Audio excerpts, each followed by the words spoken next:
तर Donald Trump यांनी काही वेळापूर्वी संबोधित केलेला आहे एका पत्रकार परिषदेच्या माध्यमातून भारत आणि पाकिस्तान या दोन देशातल्या शस्त्रसंधी संदर्भात ट्रम्प यांनी भाष्य केलं। हे दोनही अण्वस्त्रधारी देश आहेत आणि ही शस्त्रसंधी झाल्यामुळे भारत आणि पाकिस्तान दोघांशीही जो व्यापार आहे त्या व्यापारी कराराला आता चालना मिळतेय। अण्वस्त्र युद्धाचा मोठा धोका होता या दोन देशातल्या वाढलेल्या तणावामुळे, पण अण्वस्त्र युद्धाचा धोका अखेरीस टळलेला आहे आणि करोडो लोकांचे प्राण वाचलेत असं सुद्धा डोनाल्ड ट्रम्प यांनी म्हटलं। भारत पाकिस्तान दोनही देश शस्त्रसंधीसाठी सीज फायरसाठी तयार झाल्याचं पहिलं ट्विट हे अर्थातच अमेरिकेचे राष्ट्राध्यक्ष डोनाल्ड ट्रम्प यांनी केलेलं होतं, पण भारताकडनं कुणीही स्पष्टपणे यावर टिप्पणी केली नाही।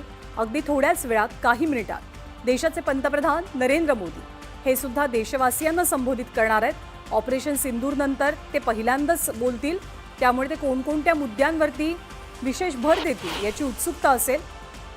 डोनाल्ड ट्रम्प यांनी आपल्या संबोधनात 2-3 महत्त्वाचे मुद्दे मांडले। त्यातला एक मुद्दा ट्रेडचा होता, म्हणजे व्यापाराचा होता। भारत पाकिस्तान शस्त्रसंधीबद्दल त्यांनी भाष्य केलं। या दरम्यान बोलताना दोन अण्वस्त्रधारी देशांचा जो संघर्ष आहे तो आम्ही टाळल्याचं त्यांनी नमूद केलं।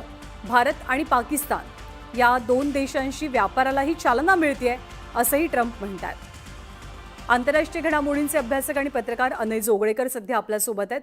अनय, ट्रम्प यांचं हे विधान की एकतर अणुयुद्ध आम्ही टाळलं, करोडो लोकांचे जीव यामुळे वाचले, पण करार त्यांनी जो व्यापारी कराराचा उल्लेख केलेला आहे तो जास्त महत्त्वाचा आहे का या सगळ्या सिनारिओमध्ये?